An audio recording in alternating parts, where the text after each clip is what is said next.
Hello, this is Matthew Robert Payne. This is the book He's Redeeming Love. This is chapter 78 called Reconnect with Son. I was going to street level, and each Tuesday afternoon at street level we have lawyers that visit street level and do legal work for the homeless and the disadvantaged at street level. They make their services available pro bono without expense, without people having to pay for their services, and they give free legal advice on a whole range of legal issues that homeless and disadvantaged people face. I sat down with them and asked, seeing as my son had turned 18 years of age, how I could reconnect with him and what was the best strategy to reconnect. And they said to reach out to him and search for him on Facebook and see if you can find him on Facebook. And they suggested that. I got out the child custody payment slip and looked up my wife's last name that I didn't remember what it was and how to spell it, and I did a search on Google for her name and a multi-level marketing business, a marketing business where you have distributors and you build distributors on top of distributors. I found one in Brisbane, and I knew that she was partial to those sort of businesses, and I found that she described herself as a pastor and someone who was selling these chocolates by party plan and selling chocolates by having parties and getting 30% of all the sales profits that's made before you invited guests, and building distributors and distributing chocolates that way. And I said, oh, that's a Sharon I know. And so I wrote to her email address and I said, my son is now 18 years of age. I did what you said to do 10 years ago. I walked out of his life. I haven't tried to interfere with his life. He's now a man, and could you please pass on this email to him and ask him if he wanted to write to me and talk to me. And about 3 weeks later, I got an email from my son Brandon, and he was saying, it's good to get your email. It's good to hear that you wanted to reconnect with me. Please don't get your hopes up about ever meeting me, because to me you're just an older man who I don't know. So don't get your hopes up about meeting me, but I'd be interested to talk to you further via email. And so I sent him an email and connected with him on Facebook. He's not a person who goes on Facebook very often. I don't see him on Facebook very often over the years since 18. It's about 5 years ago now that I first connected with him, and I think he's 23 now. And so we wrote emails to him. I wrote emails to his fiance at that time, and we talked to each other. He wrote me an email and said, please don't share with me what my fiance's been saying to you. That's private between her and you, and I trust you to be a good voice in her life. And she's had some tumultuous sort of life with her own father, and so I trust that you can be nice to her and understanding with her and not pass on her private information to me. And I shared that with Paul Moulds, our pastor at the time, and he shared that that was a very responsible email that I was getting from my son, and it proved that he had faith in me, and it was very encouraging for him to be writing something like that to me. Over the past 5 years, I haven't had a lot of contact with him. I was going to go up and visit Brisbane, which is 1,000 kilometres from here, last year, and wrote to him and asked him could I meet up with him when I came up, and he said, write to me a month before you come up and we'll see if we can arrange something. So his attitude had changed over the last 5 years, that from the first email that said don't get your hopes up to a point where he trusted me and was going to make a move to meet me if I came up there. So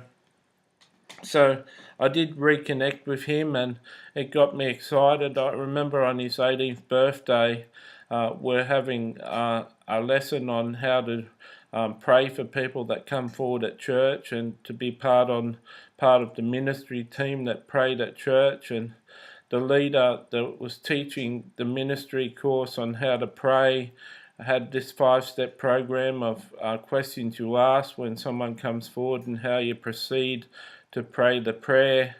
And he wanted someone to pray for, so he asked for one of us to ask for a prayer need, and no one put one forward. So on my son's 18th birthday that we're having the course, I put forward that I wanted to reconnect with my son, and it was only a couple of months later, here I was with an email from him saying that don't get my hopes up, but he'd like to correspond by email. So God truly does answer prayers. As I've shared in videos, I'm sure I've shared with you so far, that I chat back and forth to God. It's not very often that I actually request things from God and ask things from God. And I've found in the past when I've prayed for other people that many breakthroughs have come for other people, and God seems to like to answer my prayers. And it was a very personal and emotional prayer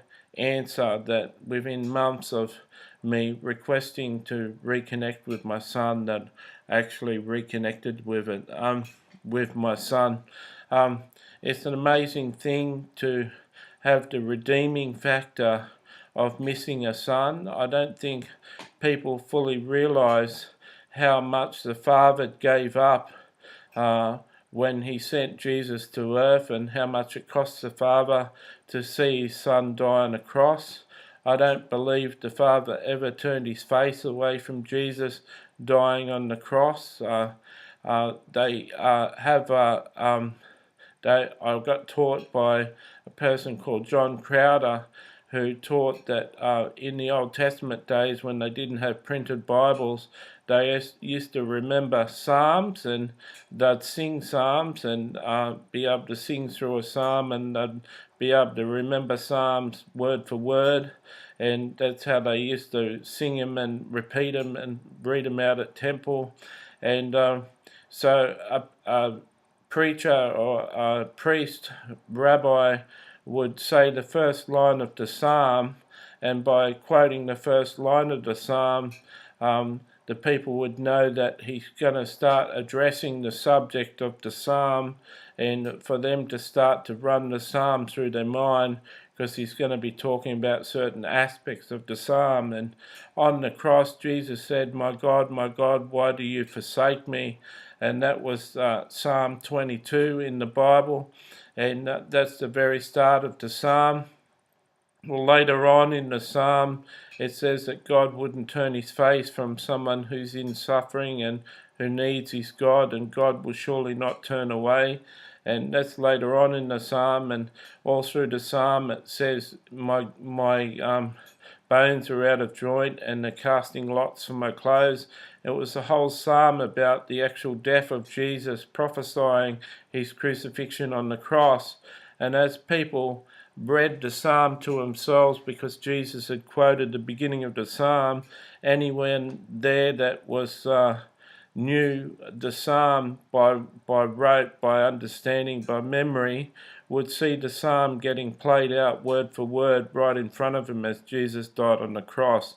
And in that psalm it says that God wouldn't turn his face away. So I don't believe God ever turned his face away from his son, but not many people understand the personal pain of the Father to have his son come from a perfect heaven down to a dirty, disgusting, sin-filled earth, and then die a massive, heartbreaking crucifixion on the cross on our behalf.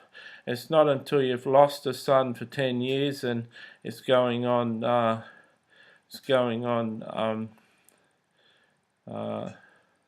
17 years now since I was 23.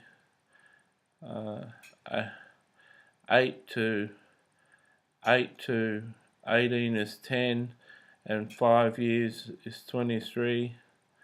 15 years, it's going on 15 years since I've seen my son now, and not seeing your son for 15 years and only corresponding a little bit by email and Facebook, it's a tremendous pain in my heart to miss my son, but it also gives me a redeeming quality that I understand how much God missed his own son, and I've got an understanding of how God feels, and I've also got an understanding of how many single dads feel about not ever seeing their children that are they're denied from seeing through circumstances, through mental illness, or through the wife not allowing him to see his children anymore. So I understand men who've suffered that in their life. I've got an understanding of how much you miss your children, and I certainly miss my son. And so it was so good to reconnect with him, even in a small way. God bless.